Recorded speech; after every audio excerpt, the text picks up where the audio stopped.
हम लोग आज भारत दुर्दशा नाटक देखने वाले हैं, जो कि भारतेंदु हरिश्चंद्र का लिखा हुआ है। इसका आरंभ मंगलाचरण गीत से होता है, जो गीत है, जय सतयुग थापन करन, नासन गलेच आचार, कठिन धार तरवार कर, कृष्ण कल की अवतार। और पहला अंक आरंभ होता है, जिसका स्थान वृथि है। एक योगी लावनी गीत गाता है। वह गीत का आरंभ होता है, रहुआ सब मिली के आओ भारत भाई। ये वह सेंटेंस से यह गीत आरंभ होता है। दूसरा अंक स्थान शमशान होता है, जहाँ टूटे फूटे मंदिर है और वहाँ भारत का प्रवेश होता है।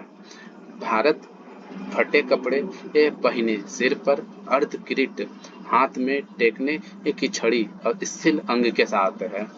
इस अंक की चर्चा में सचंग नेव तस्यामि विना युद्धेम केशव की चर्चा है। यानी इसका अर्थ होता है कि दुर्योधन जो है वो भगवान कृष्ण से बोल रहा है कि केशव में बिना युद्ध का कोई भी भूमि नहीं दूंगा, लेकिन आज के समय में इसका तो सभी डर के तुरंत हार मान जाते हैं।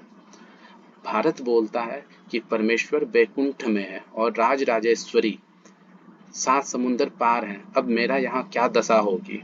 और वो अपने अवस्था में पड़े है, बेहोशी अवस्था में। निर्लज्जता और आशा ये दोनों मिलकर उसे बेहोशी अवस्था में भारत को उठाकर घर पहुंचा देती है। ये दो पात्र है, निर्लज्जता और आशा। तीसरा अंक में, जो कि स्थान मैदान में स्टार्ट होता है, इसमें फौज से डरे दिखाई पड़ते हैं भरत दुर्देव। यानी कि भारत दुर्देव का तीसरा अंक में प्रवेश आरंभ होता है। भारत दुर्देव कहाँ गया भारत मूर्ख, जिससे अब भी परमेश्वर और राज राजेश्वरी का भरोसा है। और वो भारत दुर्देव कहता है कि वो जो भारत है वो कहाँ गया, जो कि जिसको अभी भी राज राजेश्वरी का आशा है और परमेश्वर का आशा है।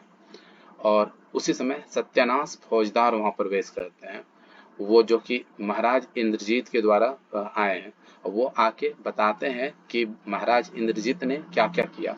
वो विधवा विवाह का चर्चा करते हैं और फिर जो सत्यानाश फौजदार है वो सलामी एवं PEI का उपाधि उसे मिला रहता है। चौथा अंक का महत्वपूर्ण अब आरंभ होता है। चौथा अंक, एक कमरा अंग्रेजी सजा हुआ था, अंग्रेजों के हिसाब से सजा हुआ था। मेज पे कुर्सी लगी हुई थी, कुर्सी पर भारत दुर्देव बैठा था और उस वक्त रोग का प्रवेश होता है। ये चौथा अंक में, रोग मेरे ही बदौलत से ओझा दर्शनीय सयाने पंडित सिद्ध लोगों को ठगते हैं, वो ऐसा बताता है। रोग और भारत दुर्देव को बोलता है कि मेरे प्रवेश मात्र से भारत मर जाएगा, ना ही अब धन्वंतरी ना ही काशीराज का समय है, ना ही सुश्रुत वानभट्ट और चरक का समय है। और वो भरत दुर्देव की आज्ञा लेके बोलता है, अगर हम प्रवेश कर जाएंगे तो भरत जो बेहोशी हालत में है वो ऐसे ही मर जाएगा। हम भेजेंगे विस्फोट, हैजा, डेंगू, अपलेक्सी, ये सब रोग। और वे लोग जो अपने बच्चों को डॉक्टर और विद्वान को नहीं दिखाएगा, वो जो शीतला से डरता है वो उसी पे बच्चों का जान गंवा देगा, मतलब नहीं दिखाने का काम करेगा। और फिर इसी अंक में, चौथा अंक में ही आलस्य का प्रवेश होता है। 9 दिन चले 2.5 कोस, ये उसका डायलॉग है और बताता है कि इसके 2 चेले लेटे हुए थे। आलस्य का 2 चेला था, एक के छाती पर आम गिरा, जो एक सवारी को वो आम मुंह में देने बोला। मतलब एक आलस्य का जो पहला चेला था जिसके छाती पे आम गिरता है, वो एक सवारी जो राह में जा रहा है उसको बोलता है मुंह में दे देने। और दूसरा बताता है कि जो है रात भर उसका चेहरा को कुत्ता ने चाटा, लेकिन दूसरे ने हटा नहीं दिया। पुनः आलस्य बोला गीत के रूप में, अजगर करे न चाकरी, पंछी करे न काम, दास मुल्का कह गए सबके ये दाता राम। ये आलस्य का गीत है।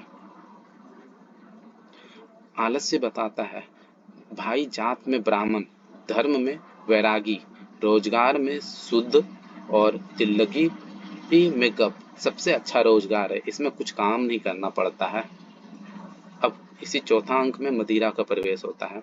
भगवान सोम की कन्या हूँ मैं। मदिरा बोलती है कि मैं भगवान सोम की कन्या हूँ। प्रथम वेद में मधु नाम से आदर दिया जाता था। फिर बताती है कि संसार के चार प्रमुख मत हैं। इन चारों मत की में मेरी यानी कि मदिरा की प्रेम मूर्ति है। हिंदू में इसे सोमपान के नाम से, मुसलमान में इसे शराब नतहरा के नाम से, बौद्ध में विराचमन के नाम से, क्रिश्चियन में बाप्टिज्म वाइन के नाम से जाना जाता है। इस कारण से हमें चाहने वालों के सैकड़ों दस है, मतलब दसों सैकड़ों लोग इसको चाहता है। रंगशाला के दीपों में से अनेक को बुझाकर आंधी के शब्द सुनाई देते, अंधकार में अंधकार का प्रवेश। अब जो है अंधकार का प्रवेश करता है कि रंगशाला में दीप को बुझा देता है, आंधी का आवाज आता है और अंधकार जो है प्रवेश करता है नाटक में। पांचवा अंक किताब खाना में होता है, मतलब इसका स्थान है किताब खाना। 7 सदस्यों की एक छोटी सी कमेटी लगी थी, जिसमें सभापति चक्करदार टोपी, चश्मा लगाए, हाथ में छड़ी लिए थे। 6 सभ्य सदस्य में एक बंगाली, एक महाराष्ट्री, एक अखबार लिए एडिटर, एक कवि और 2 देसी महाराजा थे। सभापति खड़े होकर, भरत दुर्देव चढ़ाई कर रहा, इसलिए रक्षा करना हमारा प्रमुख धर्म है। वो बताता है कि जो भरत दुर्देव जो वो रोग आलस्य ये सबको भेज के भारत पे चढ़ाई कर रहा है, इससे लोगों का रक्षा करना हमारा प्रमुख धर्म बताता है।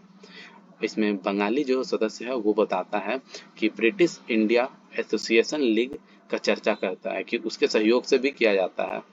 और जो दूसरा देसी है वो बताता है कि कमिश्नर हमारा नाम तो दरबार से खारिज ना कर देगा अगर हम इन लोगों का साथ रहे तो। कवि भरत दुर्देव से बचने के लिए मोहम्मद शाह का तरीका बताता है। जो कवि है वो भरत दुर्देव जो चढ़ाई कर रहा है उससे बचने के लिए मोहम्मद शाह का तरीका बताता है। इसमें नादिर शाह के खिलाफ जो वो मोहम्मद शाह अपनाए थे तरीका उसी में, इसमें वो पुरुषों को चूड़ी पहना और जो दुश्मन के फौज हैं उसको गलत इशारा करने कहता है, जिससे वो दूसरे ओर चले जाएंगे। अब एडिटर जो सदस्य है इसका वो उपाय बताता है कि एजुकेशन और सेना, एजुकेशन की सेना, कमेटी की फौज, अखबार को शस्त्र और स्पीचों को गोले मारे जाएं तो ये सुधर सकता है यहाँ की हालत।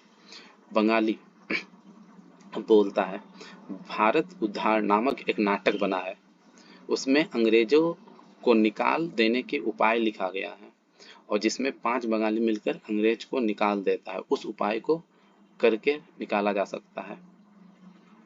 डिसलॉयलिटी, जिसे अंग्रेजी सेना का कहते हैं या फिर देशद्रोही कहते हैं, वो आके बोलता है इन सभा में कि सरकार के विरुद्ध जो एकत्र होगा उसे हम पकड़ लेंगे। कवि वाचन सुधा नामक पत्र में गवर्नमेंट के विरुद्ध किसने बात की थी पूछता है, उसे पकड़ने के लिए आया हूँ। इंग्लिश पॉलिसी नामक एक्ट के हाकिम एक्छा नामक दफा से हम उसे पकड़ेंगे। अब छठा अंक आरंभ होता है। स्थान गंभीर वन का मध्य भाग, इसमें भारत भाग का प्रवेश। भारत भाग छठा अंक अंतिम अंक में आता है। वो राग चेती गाता हुआ आता है, भारत को जगाता है और भारत जब नहीं जागता तो उनके पूरा यत्न के बाद वो अंत में हार कर उदास हो जाता और परमेश्वर और भगवती राजराजेश्वरी को याद करता। अंत में मित्र की दुर्दशा देख स्वयं कटार को छाती में आघात लगा के आत्महत्या कर लेता है। और इस प्रकार से उदासी अवस्था में यह नाटक समाप्त होती है। कुछ MCQ। भरतेंदु हरिश्चंद्र का जन्म कब हुआ? सन 1850 में। किसने किससे कहा आधुनिक हिंदी साहित्य के पितामह के रूप में जाना जाता है? भरतेंदु हरिश्चंद्र को जाना जाता है। भरतेंदु की साहित्य भाषा क्या है? खड़ी बोली। आचार्य रामचंद्र शुक्ल के अनुसार भारतेंदु के कितने नाटकों का उल्लेख है? 15। भारत दुर्दशा नाटक में कुल कितने अंक है? 6। भारत दुर्दशा नाटक में पात्रों की संख्या कितनी है? 19। निम्न में से कौन सा मूर्त पात्र है? एडिटर। भारत दुर्दशा में डिसलॉयलिटी का क्या अर्थ है? देशद्रोह। भरतेंदु ने गौरवशाली अतीत के बावजूद दीनहीन मृत प्राय वर्तमान के मूल कारण किसे माना है? आपसी कलह को। नाटक भारत दुर्दशा के किस अंक में भारतेंदु ने अंग्रेजों द्वारा भारत से धन लूट कर ले जाने की चिंता जताई है? पहला में। भारतेंदु का प्रथम नाटक माना जाता है विद्या सुंदर। चंद्रावली को भारतेंदु के आत्मा के प्रतिरूप में किसने कहा? रामविलास शर्मा। नाटक भारत दुर्दशा के किस अंक में भारत का प्रवेश होता है? तो भारत का प्रवेश दूसरा में होता है। नाटक भारत दुर्दशा में फटे कपड़े, सिर पर अर्ध किरीट, हाथ में टेकने की छड़ी स्थिर लेके ये किसका बारे में बताता है? यह भारत के बारे में बताता है। भारत को अपनी दुर्दशा देखकर किसकी याद आती है? दुर्योधन की, कि वो उतना में भी जमीन छोड़ने तैयार नहीं था। सुचांगिनेव दश्यामि विन युद्धेन केशम, यह किसका कथन था? यह दुर्योधन का कथन था। हाय अब मुझे कोई शरण देने वाला नहीं, मात्र राज राजेश्वरी विजयिनी मुझे बचाओ। इसमें राज राजेश्वरी विजयिनी किसे बताया गया है? महारानी विक्टोरिया को।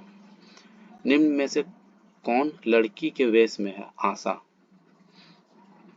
नाटक के किस अंक में स्थान शमशान टूटे फूटे मंदिर का प्रयोग किया गया है? दूसरा। नाटक के किस अंक में भरत दुर्देव का प्रयोग होता है? तीसरा में होता है भरत दुर्देव का। नाटक के किस अंक में भारत की दुर्दशा के कारण का उल्लेख है? तीसरा में। अंग्रेज भारत को क्या कहते हैं? काला कहते हैं। काफर काला नीच पुकारू, तोड़ू पैर के हाथ, उपयुक्त पंक्ति में काफर काला नीच किसे पुकारा गया? भारतीय लोगों को। फौजदार का नाम क्या था? सत्यनाश फौजदार। भारत दुर्दशा सत्यनाश फौजदार के संवादों के मध्य में क्या बताया गया? देश के सत्यानाश के कारण के बारे में। भारतेंदु के अनुसार हिंदू समाज के कूप मुंडुक बनने का कारण क्या है? विदेशी यात्रा पर रोक। भारत दुर्दशा नाटक के दूसरे अंक में किसके द्वारा गाया जाता है? भारत के द्वारा गाया जाता है। डॉक्टरों के द्वारा रोग से लड़ने वाले उपाय, टीका लगाना इत्यादि लोग किस डर से नहीं लगाते हैं, मना कर देते हैं? तो शीतलता के डर से। भारत दुर्देव किस पान में बीड़ा देता है? रोग में देता है। इस प्रकार से एमसीक्यू देखा।